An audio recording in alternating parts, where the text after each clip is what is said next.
The LA Kings played their first game of the 2023 Rookie Faceoff in Las Vegas. We'll tell you how the rookies looked. Plus, it's a Feedback Friday on this edition of Locked On LA Kings. You are Locked On Kings, your daily podcast on the Los Angeles Kings. Part of the Locked On Podcast Network, your team every day.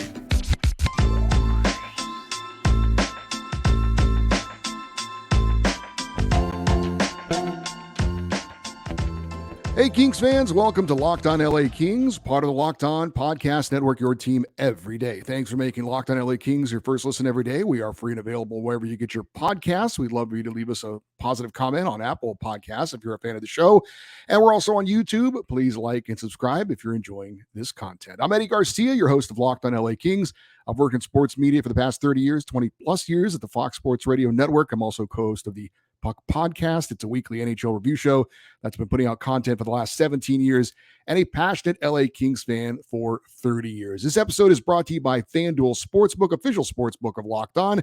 Make every moment more. Right now, new customers can bet $5 and get $200 in bonus bets guaranteed. Visit FanDuel.com/locked on to get started. Coming up in today's show, we have an actual game to tell you about. Plus, the Kings have some news that they've passed along. And of course, it's a Feedback Friday. So we'll be getting into your emails and your YouTube posts in just a bit. But first, one day after the LA Kings rookies gathered in El Segundo, they headed out to Las Vegas for the start of the 2023 Rookie Faceoff, which got underway Friday afternoon with the Vegas Golden Knights hosting a 5-team event. Now, it is not a tournament. Not every team will play each other. It's a group of 3 games for each team, with the LA Kings taking on the San Jose Sharks, the Arizona Coyotes, and the Anaheim Ducks, the Colorado Avalanche, and the Vegas Golden Knights also involved in this event. Game 1 for the Kings was against the San Jose Sharks, and if you missed it, well, the Sharks skated off with a 4-3 shootout win. But I don't know, the results of these things are all that important. It's a little bit more important about how some of the players looked. And going into this game, we've talked about some of the Kings rookies over the offseason, some of the younger players, the futures, hopefully the future players, the future stars of the LA Kings. There were 3 players that I specifically wanted to focus on for this opening game of the Rookie Faceoff. And the first one was goaltender Erik Portillo. The second was forward Francesco Pinelli. And the third was defenseman Jakub Dvorak. Now, Portillo was a former pick of the Buffalo Sabres, traded to the LA Kings this past season because he didn't want to play in Buffalo, and is looked at as potentially the LA Kings' future in net. Pinelli is a former second-round pick in 2021, coming off a big season in the OHL, and appears to be ready to play his first professional season of hockey with the Ontario Reign. And Dvorak was the Kings' first selection, second-round pick in this year's draft. A couple of other players that we're going to mention who stood out, but those are the 3 that I wanted to focus on going into this game. And I have to say, it was a disappointing game for goalie Erik Portillo, the former University of Michigan star. First off, it was disappointing, at least to me, that he did not start the game. I'm not sure why, but he ended up coming into the game about 7 minutes left in the second period, and he never looked comfortable. The second shot on net against Portillo went past him. Looked like a very stoppable shot from the high slot. He wasn't surprised by it. It wasn't a one-timer, not deflected. He wasn't screened. Just didn't stop it. He would let in 2 more goals in the third period and then allowed both shooters that he faced in the shootout to score in taking the loss. And I don't want to overreact, obviously, to just about 2 periods of hockey for him, but he just didn't look very good in this game. He allowed 3 goals on 17 shots.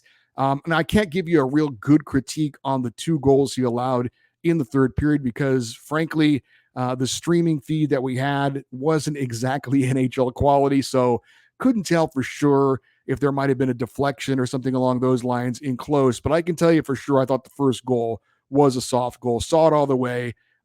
Player was from some distance, but again, no screen, no deflection. That's a goal you probably have to save, and unfortunately he didn't. Now, I'm sure being the number 1 goalie at the University of Michigan, it was very rare for him to come off the bench and skate in the middle of a game. So I do want to cut him a little bit of slack on that. But again, honestly, didn't look real great, Erik Portillo.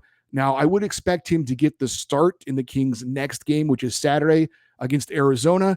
So we'll see if that's a better situation for him, and if we get a better performance. Like I said, I'll give him a little bit of the benefit of the doubt that maybe coming in the middle of the game is something he hasn't done much of, didn't really have a proper warm-up. So we'll see if he steps up and plays a lot better against Arizona in the next game, then maybe we can say, well, that was a little bit of an understandable, not great performance for Erik Portillo for the LA Kings in their rookie tournament opener. I was underwhelmed with Portillo, but I was very impressed with forward Francesco Pinelli, arguably the best player on the ice for either team, at least the best skater. Now, he started on the top line at center and was noticeable for most of the game in all situations. He finished with just 1 point, but had a terrific pass to Andre Lee for the Kings' first goal. Several good scoring chances, though, and set up his teammates multiple times, moved the puck well on the power play, and I think most impressively for me was his work on the penalty kill. He did a great job getting into passing lanes, even intercepted a pass that led to a great shorthanded chance for one of his teammates. Also had a great hustle play late in the game in the 3-on-3 overtime where the Sharks had an odd man rush looking to win the game, and he skated his ass off, got back into play, and helped to break it up. Really, really impressed with Francesco Pinelli. Like I said, had energy, was smart, showed great instincts in whatever role he was asked to play. I really look forward to keeping up with his progress in the AHL with the Ontario Reign this season. As for Jakub Dvorak, there wasn't much there really to see. I'm not sure what his final minutes were, but he didn't really stand out in any way. Now, he did have 2 assists. One was a primary assist and one was a secondary assist. But I was surprised that he looked pretty average on the ice in every way, and that included physically. A lot was made about him being the biggest player drafted in the draft this past season. He's 6'5", 210 pounds, but he didn't really look bigger than the other players. He looked about the same. I just thought he would stand out a bit more on the ice when I was looking for him as being kind of a bigger, stronger guy, and he really wasn't. And his game wasn't all that noticeable either. Now, to be fair, I didn't notice him in a negative way either. There were no egregious turnovers on the blue line, no coverage issues that I could see. He was there and he was okay, but again, didn't really stand out much from what I could see. And again, I was expecting to see this really big, strong guy. I'm not saying he's a Zdeno Chara out there, but I just wasn't real noticeable for me watching that game. Now, there were a few players I wasn't necessarily focusing on that going into the game that played so well that it caught my attention. And a couple of forwards, Alex Laferriere and Martin Chromiak, both showed a lot of jump. Both were aggressive offensively. Both were engaged in the play often, especially as the game went along. It wasn't a great first period all the way around for the Kings. We're going to talk about one player, though, that did have a great first period. But I thought both of Laferriere and Chromiak were really nice offensively as far as being creative, showed speed, showed quickness. They really did jump out on the ice. For those of you that don't know, Laferriere was a 3rd-round pick in 2020 out of Harvard, and Chromiak was a 5th-round pick in 2020 that had a big season in juniors the year after he was drafted. He probably would have been a much higher pick than a 5th-round pick had he had that season the season before he was drafted. But both these guys looked very, very solid. Looking forward to seeing their progression going forward with the Ontario Reign this season. So I thought they both looked good. Laferriere ended up with a goal, and Chromiak had an assist in the game. I mentioned earlier that the top player on the ice for me was Francesco Pinelli, or at least the top skater, because Kings goalie Jakub Ingham was fantastic in net to start the game. The Kings got off to a slow start, and he made save after save to keep LA in the game. They never trailed when he was in net. Ingham finished allowing no goals on 26 shots, and many of them were high-quality chances by the Sharks. While Erik Portillo seemed to be the Kings goalie of the future, at least what we're thinking. Keep in mind, there was a time when we thought Jonathan Bernier was the goalie of the future for the Kings, and it turned out to be some guy named Jonathan Quick. Now, I'm not necessarily saying that's the case here, but you never know when it comes to goalies. Their progression is a little bit different, a little bit longer than your regular players, and it is interesting that both Erik Portillo, who I said is kind of thought of as maybe the future in net for the Kings, well, Jakub Ingham is the same age as Erik Portillo. They're both 23 years old. While Ingham has played professionally for a few years, Obviously, Portillo was playing at the University of Michigan for many years, so they're the same age, but a different kind of experience between the two of them. Ingram was a former sixth-round pick of the Kings and has played 35 games professionally, 6 with the Ontario Reign, and 29 over the last few seasons with the Kings ECHL affiliate, the Greenville Swamp Rabbits. So more games like this one for Jakub Ingram, and that could go a ways in getting attention from the organization. I thought he was really outstanding in this game, maybe the best player in the game, certainly the best goalie without any question about that. So all in all, not a bad showing for the Kings. Again, losing 4-3 in a shootout to San Jose, and to a San Jose team that obviously has not been very good for the past few seasons. Obviously, they've been able to draft very high in the NHL draft to be able to get some pretty quality players, and they had 2 of their number 1 picks playing in this game as well. So you would expect that the Sharks would have some more talent on the ice. I thought it showed initially in the first period. Things kind of evened out as the game went along, but a pretty good showing, I thought, for the LA Kings. And in particular, like I said, highlights for me, Francesco Pinelli, Martin Chromiak, and also Alec Laferriere and Jakub Ingram all looked really, really good in the Kings opening game of the Rookie Faceoff in Las Vegas. I mentioned the Kings will face the Coyotes on Saturday. That game's at 3:30. The Kings' final game, the Rookie Faceoff, is Monday against the Ducks at 12:30. These games are being streamed online if you want to try and check them out. Kings Insider and friend of the show, Zach Dooley, tweets out a link right before the game starts. I'm sure you can find a link as well at lakings.com if you're looking to watch these as well. But if you can't watch them, don't worry. I'll watch them for you, and we're going to have a recap of both the upcoming games, the final 2 games of the Rookie Faceoff for the LA Kings coming up on Monday's show. Coming up next, we've got your emails on this edition of Locked on LA Kings, your team every day. Football season has kicked off, and FanDuel is giving you a chance to win all season long, because right now, when you bet on a Super Bowl winner, you get bonus bets every time they win in the regular season. Just pick any team to win the Super Bowl, and you'll get bonus bets for every victory. You can use those bonus bets for point spreads, player props, over-unders, and more. So visit FanDuel.com/LockedOn and start earning bonus bets with America's #1 sportsbook. That's FanDuel.com/LockedOn. All right, it is a Friday feedback show. Let's get to some of your emails. So the first one comes from Colin Kingston, and he is in Manhattan, Kansas. He says, I'm glad to see that the LA Kings finally announced their TV partner. I have to say that I'm disappointed, though. I live in Manhattan, Kansas, and I lived in Southern California for many years and became a Kings fan when Wayne Gretzky was traded to the Kings. At one time, I even had a 10-game ticket package for the Kings. I was hoping to subscribe to Bally Sports Plus so I could watch the Kings on television here, but it's not possible.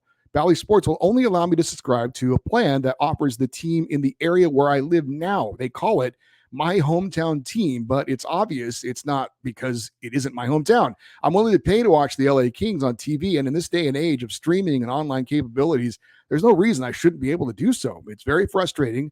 I am thankful for iHeart. I'll still be listening, but hockey on the radio isn't quite the same.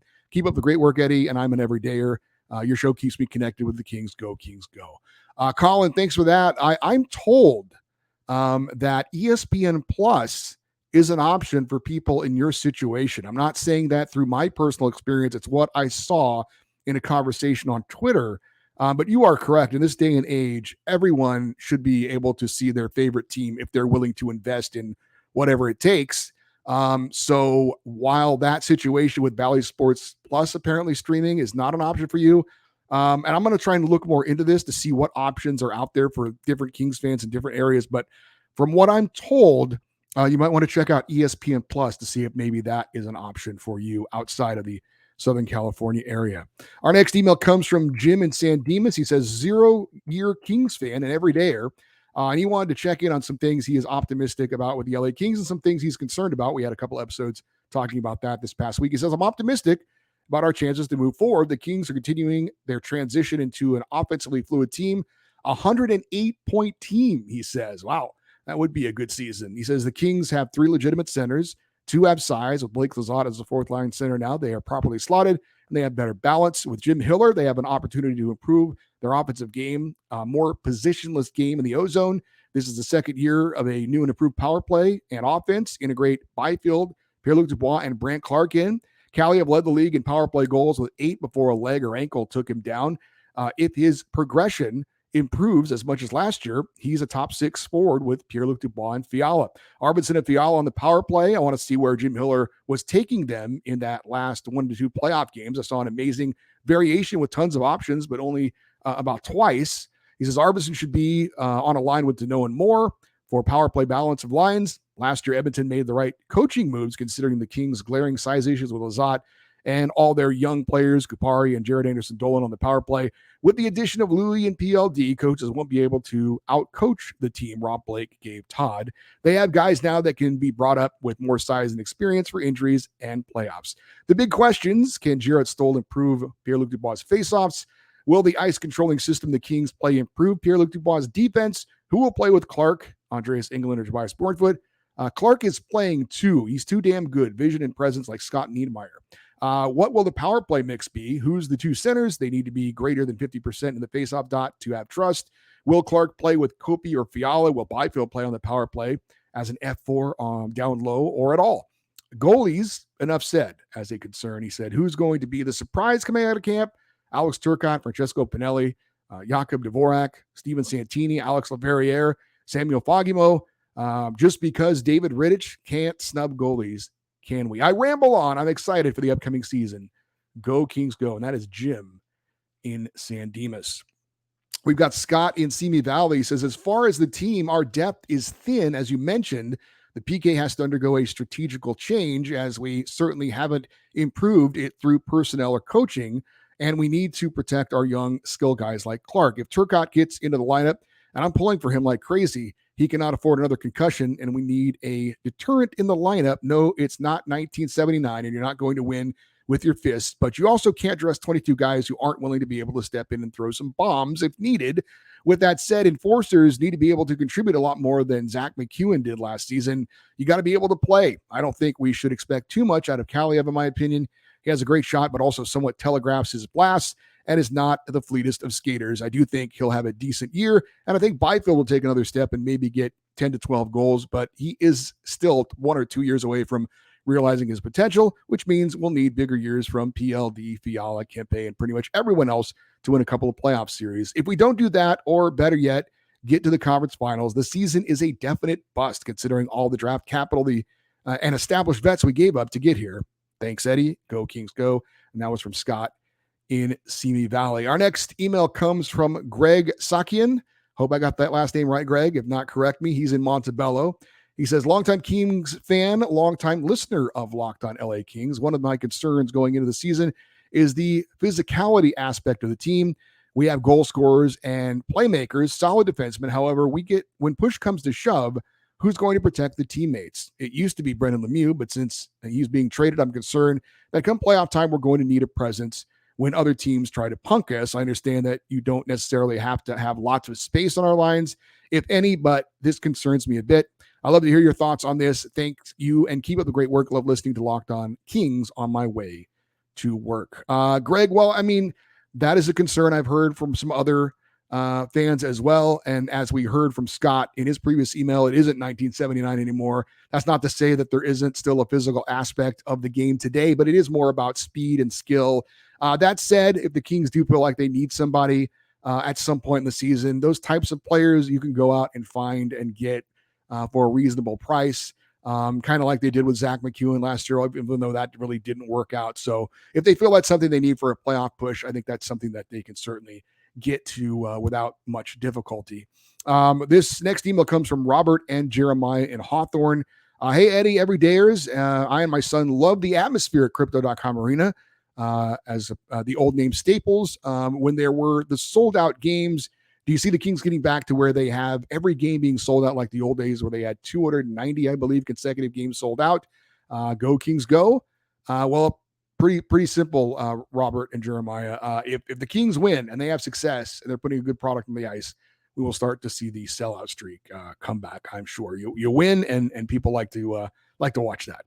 Our last email comes from Matthew. He says, "Hey Eddie, I'm an everydayer going over the positives for the 2024 season, my senior year of high school.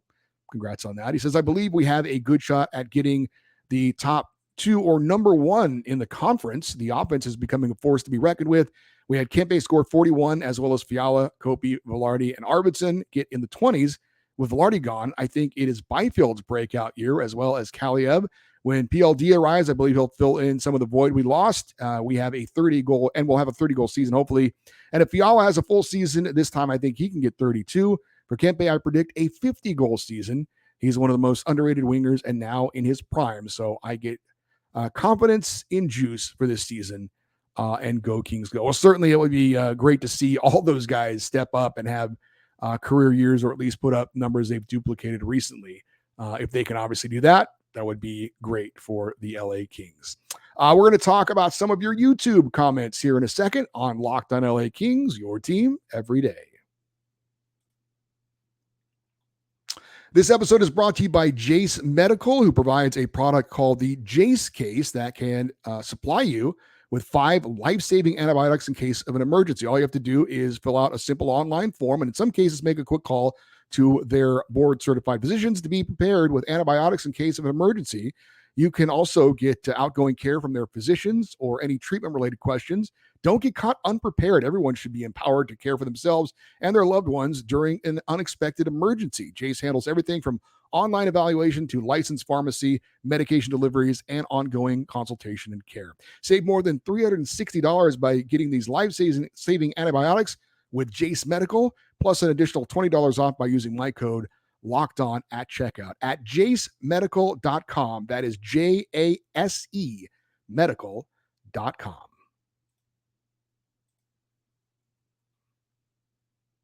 All right, let's wrap it up with a few YouTube comments. This one comes from Richard Nixon's Feet Picks 794. I don't know. He says, I personally would have preferred the Kings trading for Connor Hellebuck instead of Pierre-Luc Dubois, since while Talbot and Copley can be a reliable tandem, I personally feel more comfortable with an elite force tending the net. And also, if Turcotte feels ready to make it to the NHL, he'll be relegated to 4th-line center or 3rd-line wing, which is not necessarily the best fit for a 5th overall pick. That being said, oh my goodness, I'm so excited to see what a motivated PLD can do with Fiala on the same line. Byfield and Kaliev both look like they're ready to have breakout seasons, and to see Clark and Spence progress to mainstay NHLers is so exciting. If Turcotte can also finally stay relatively healthy and make an impact on the team, that's also a huge plus. Let's get the cup.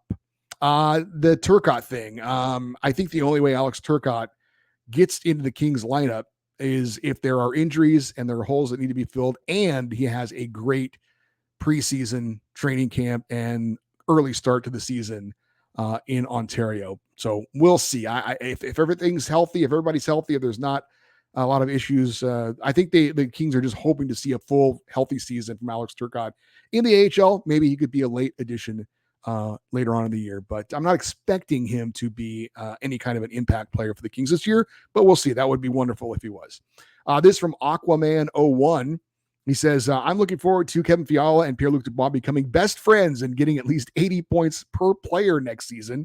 Byfield and Kaliev emerging next season as players who can achieve 50 points in a season, and Brant Clark ascending into the defensive lineup. Also, bold prediction, Alex Turcotte staying healthy and forcing his way into the lineup. So another Turcotte fan there. This comes from VDoom777 with a comment on YouTube. He says, I'm not worried about the goaltending. The Kings were rattling off wins with Copley, having a save percentage barely above 900. What I'm worried about is the team chemistry and the age of Kopitar and Doughty, who are already grizzled veterans with far more games played, considering they've played in playoffs and internationally. I don't feel great about the Kings' chances of getting past the second round. There is some depth up front, but they lack something in terms of grit and fight. Pierre-Luc Dubois is supposed to provide some of that, and now he got paid, and he is a diva, so let's go. Championship years, Kings had plenty of guys that would put you on your behind and make the opposition afraid. In my heart, I feel like there is not enough sheer will to punish and to win here, Pierre-Luc Dubois or no. This comes from the Big Lebowski 3961. He says, for Kings not to have come up with a goalie to replace Quick deserves some criticism. There are teams that not only have 2 quality goalies, but in some cases 3. Through development or trade, the management should have done much better. Last time I checked, the team without a quality goalie doesn't go very far in the playoffs. Having a question mark in goal to start a season is a bit concerning. Let's see what develops. So those were some of the YouTube comments that we had. Thank you all for your feedback this week, whether it was from an email or a post on the YouTube channel. Like I say every week, this show is literally not possible without your responses, without your questions, without your feedback. So thank you to all who took the time to do that. If you want to send an email at any point on anything, the email address is lockedoneddie@gmail.com, EDDIE, lockedoneddie@gmail.com. And you can always post your comments on the YouTube channels as well. They are always welcome, and they help, even if I don't end up reading them. All the comments help to get the YouTube channel and the show recognized. For you everydayers, those of you that listen and watch Locked On LA Kings every day. Coming up next week, Monday, we will have a recap of the 2 remaining games for the Kings rookies and the Rookie Faceoff. Plus, the Kings had a press conference today. President Luc Robitaille, GM Rob Blake, head coach Todd McClellan, and select players all spoke to the media. Certainly going to go over that, find out what was said that was interesting. I know I had heard, I haven't watched them yet, but I heard that Luc Robitaille announced the Kings actually signed a 3-year deal to stay with Bally Sports West, which I was very surprised at, but we'll give you the details on that. We'll also have another rival report coming up, another interview this coming week. We'll preview this weekend's preseason openers coming up in Australia for the LA Kings. That and more coming up next week on Locked On LA Kings. And we'd love you to stay connected with the show by following us on Twitter and Instagram. We are at Locked On LA Kings. I'm Eddie Garcia. Thank you, as always, for listening and watching Locked On LA Kings, part of the Locked On Podcast Network. Have a great weekend. We'll talk to you on Monday. And as always, go Kings, go.